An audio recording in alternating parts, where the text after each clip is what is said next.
Deixa eu colocar Evair de Mello, querido Evair, nessa conversa, e aí a gente vai falar sobre anistia, sobre PEC da blindagem, né? Mas antes, Evair, bom dia, seja bem-vindo. Você sabe o tamanho do carinho e da admiração que eu tenho por ti, Evair.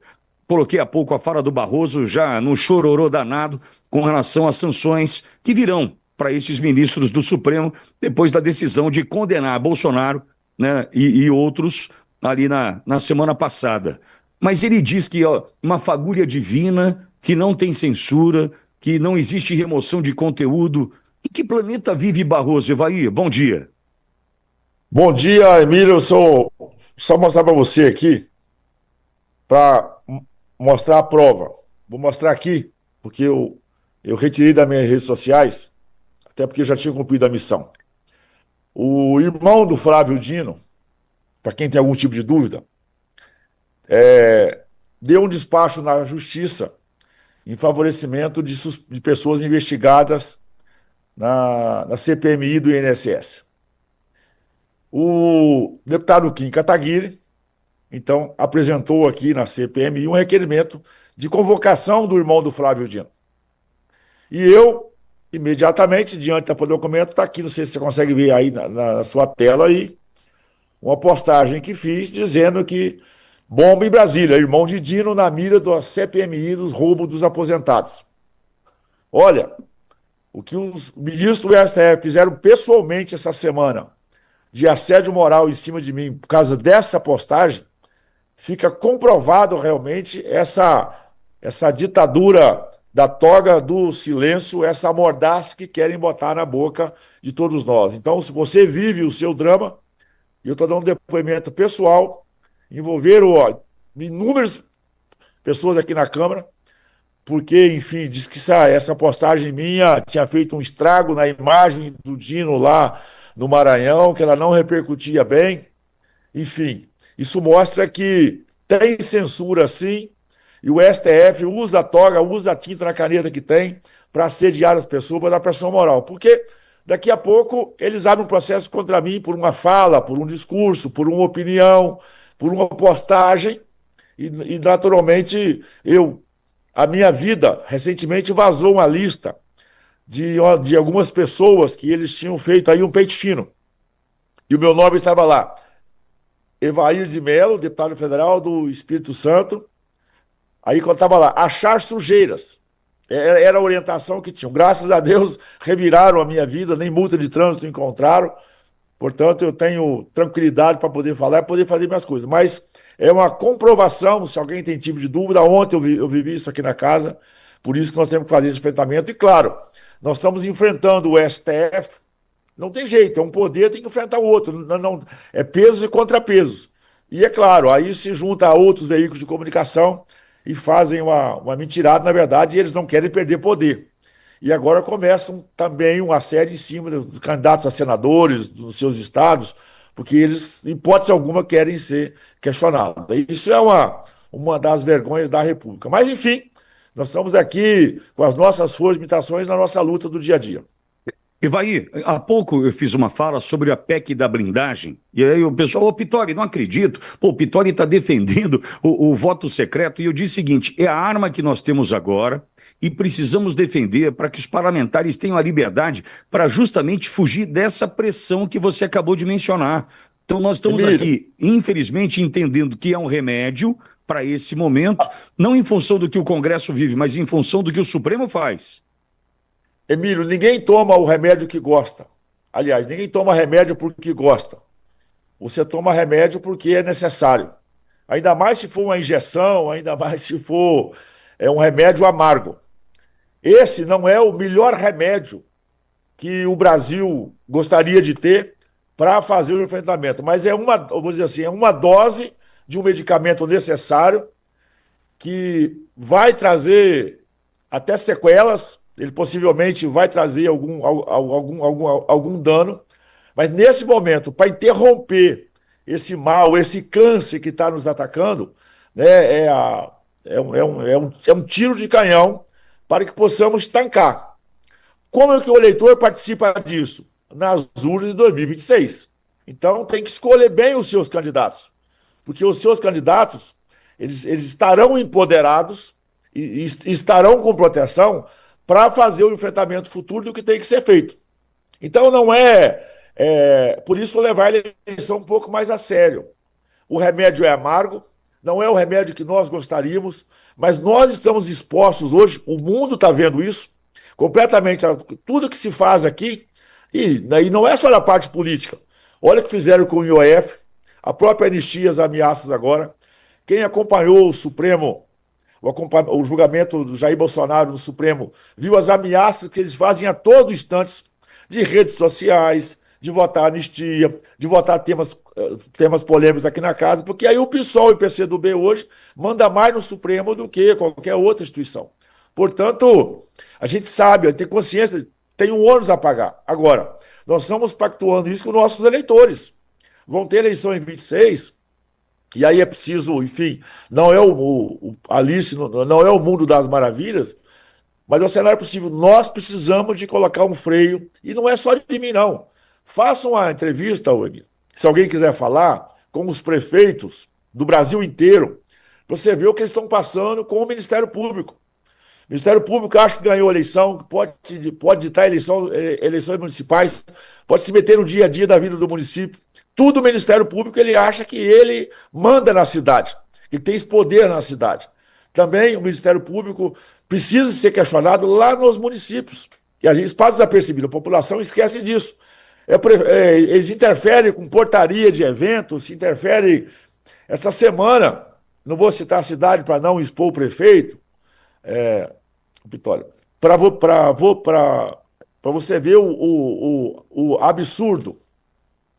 O absurdo que é. Até te peço desculpa por ter trocado o seu nome aqui, que lhe peço desculpa. Relaxa, vai, relaxa. A gente acaba. Mas, Alexandre, relaxa. Essa semana, o prefeito de uma cidade do Brasil aí colocou um relógio na praça. Tem esses relógios de temperatura, para tirar. Eles falam estamagrável, né? Para poder bater uma foto, uma peça muito mais decorativa para ter uma referência. Pois o Ministério Público disse que tem que tirar, porque o prefeito fez um chamamento público, todo feito dentro da regra. Uma empresa ganhou, ela cumpriu as prerrogativas, ou seja, custo zero para a gestão pública. É um dos pontos mais bonitos na cidade hoje de fotografia, de registro. O Ministério Público disse que não vai admitir uma propaganda privada no espaço público feito da ligada. Vê se a gente paga o Ministério Público para isso, né? Precisando divulgar a cidade. Estou citando só um exemplo do que é a intromissão, Pitoli, na vida do dia a dia, lá nas prefeituras. Se tiver algum prefeito que você possa chamar para você aí para poder falar o que ele sofre, você se envolve com tudo. E, naturalmente, nós aqui. Volto a dizer, essa PEC, colocaram um apelido nela desnecessário, a PEC das nossas prerrogativas. Nós estamos aumentando a prerrogativa dos parlamentares para que possamos ter proteção para enfrentarmos o STF. O remédio é amargo? Vai doer? Vai. Vai deixar sequelas? Vai. Mas nesse momento é um remédio necessário. Ou a gente aplica esse remédio, ou o câncer vai chegar no estágio que vai levar à morte do paciente, levar à própria morte da democracia. Claro que a grande mídia, as corporações, e aí eu vou usar uma expressão minha, né? Se o PT votou contra, é porque o texto é bom. Se você tem alguma dúvida se o texto é bom ou ruim, é só olhar o voto do PT. O PT fez campanha e votou maciçamente contra. Significa que é coisa boa, porque o que o PT vota a favor não presta. Como o PT votou contra, é um grande sinal que nós estamos enfrentando o poder que protege o PT hoje. Então, volto a dizer, o remédio é amargo, tem efeito colateral, vai doer um pouquinho, vai ficar alguma sequela, mas nesse momento é o tratamento necessário para que possamos equalizar a relação entre os poderes, Pitoli. Agora, Evaí, com relação ao PL da anistia, né, eu defendi aqui o que vem pela frente, a ampla, geral e restrita, mesmo que venha com uma mancha com relação a Bolsonaro elegível. O que nós precisamos defender agora é a liberdade do presidente, ele voltando à sua rotina, sem a tornozeleira, sem a prisão domiciliar, e também todos os outros presos, tornozelados, asilados, a vida voltando ao normal. Um leão de cada vez. Eu estou pensando dessa forma. Evaí, qual a tua análise sobre o que vem pela frente? Já aprovado, então, o requerimento de urgência. Ô Pitoli, cada dia com a sua agonia. Quando na porta do STF, na semana passada, eu falava que nós tínhamos feito entendimento que nós iríamos votar a urgência da anistia, nós somos até motivo de piada, motivo de ironias, dizendo que era o mundo das fantasias, que isso não ia acontecer. Pois bem, além da nossa determinação, mostrou que a oposição, de uma forma habilidosa, nós também usamos o remédio amargo. Aquela nossa intervenção no plenário da Câmara há dias atrás, aquilo não é bonito, aquilo não é, até do ponto de vista moral, o correto, mas naquele momento, Pitólio, era o remédio necessário para que nós fizéssemos o enfrentamento daquele mal e mostrar a nossa força. E ali nós construímos uma base, não com o presidente da Câmara naquele momento, mas com os partidos, mente de centro, do convencimento da nossa pauta. Enfrentamos, eu digo que essa crueldade, ô Pitoli, que o STF usou contra Jair Bolsonaro no tribunal e as outras pessoas, aquilo ali, eu sempre digo que as lágrimas dos olhos você enxuga, do coração você guarda. Deixou realmente o brasileiro magoado, porque foi testemunho da covardia. Por isso nós ganhamos um grande apoio popular. As manifestações, as últimas manifestações, foram claras as imagens repassadas e que o povo está disposto a estar do nosso lado. Nós demos um passo importante, que é votar a urgência. Significa serenidade no processo.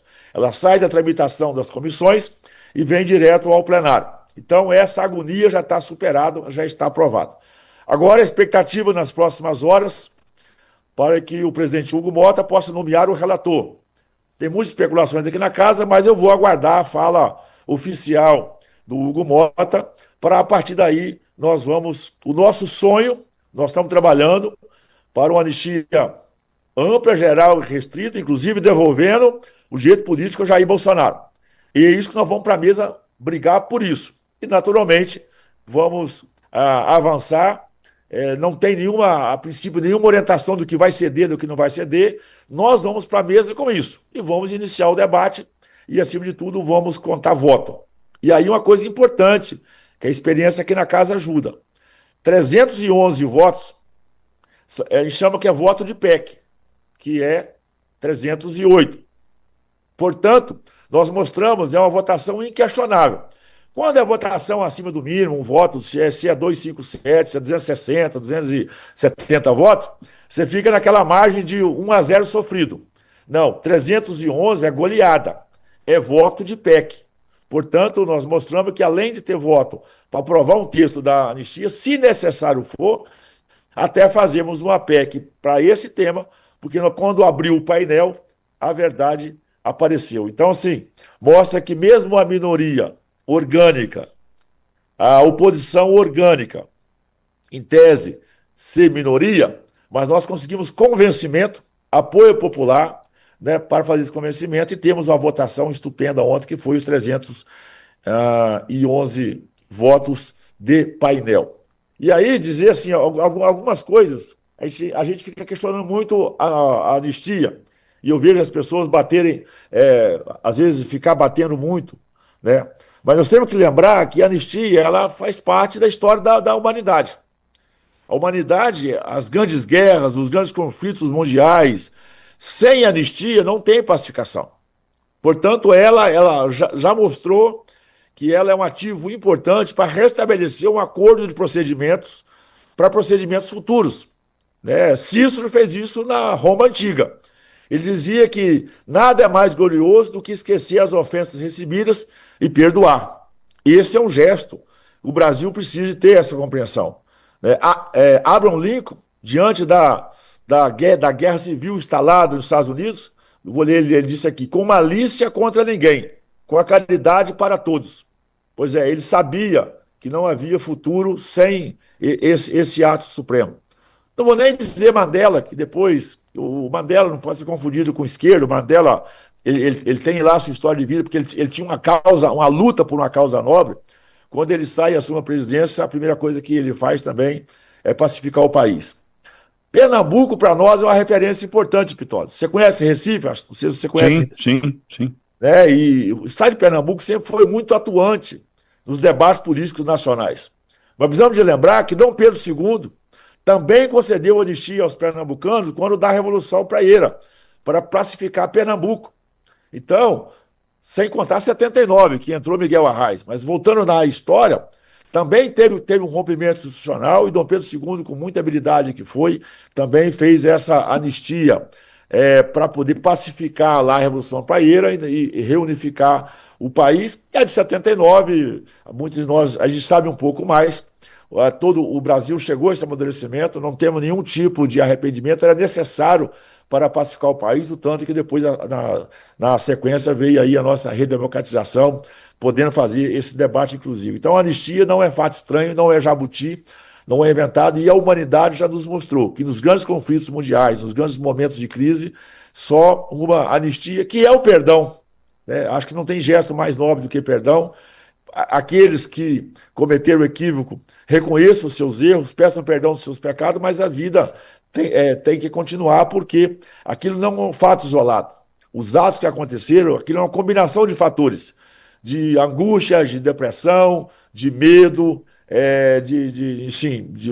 uma série de fatores que levam as pessoas, às vezes, a perder o controle. Por isso, é um perdão necessário para que possamos, esse país, que é o país mais cristão do mundo, que com certeza essa miscigenação nossa de raças e povos desse só país, possamos também, dentro desse impasse momentâneo, encontrarmos agora um perdão a todos e possamos restabelecer o fluxo da normalidade com respeito aos poderes, que quem segura a democracia é os poderes nos seus pesos e contrapesos. Câmara, Legislativo, Executivo e Judiciário precisam saber o seu devido papel. E também saber o seu limite. O Judiciário precisa saber do seu limite. Tem que ter a humildade de dizer, olha, isso daqui é o meu limite, daqui para frente não é minha competência. O Barroso, não sei se combinou com os outros ministros, eu acho que não, deixou isso muito claro.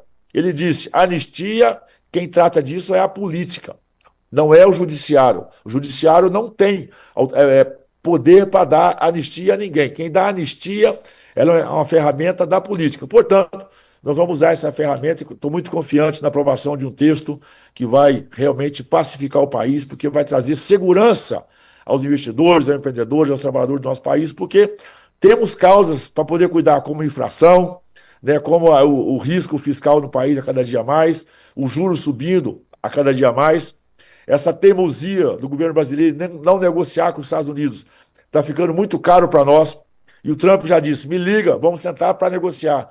Ele já zerou tarifa de café, cacau e fruta para quem sentou para negociar. Mas, infelizmente, o governo brasileiro, por arrogância, por prepotência, vamos ver essa fala dele lá na abertura da ONU, pode ser, ele vai ter uma grande chance ali de realmente abrir um diálogo republicano, grandioso, diplomático, com os Estados Unidos. Agora, se decidir esticar a corda, com certeza quem vai continuar pagando a conta são os brasileiros. Evaí de Mello, deputado federal, Espírito Santo representada aqui. Evaí, obrigado pelo carinho, viu? Boa quinta-feira para você.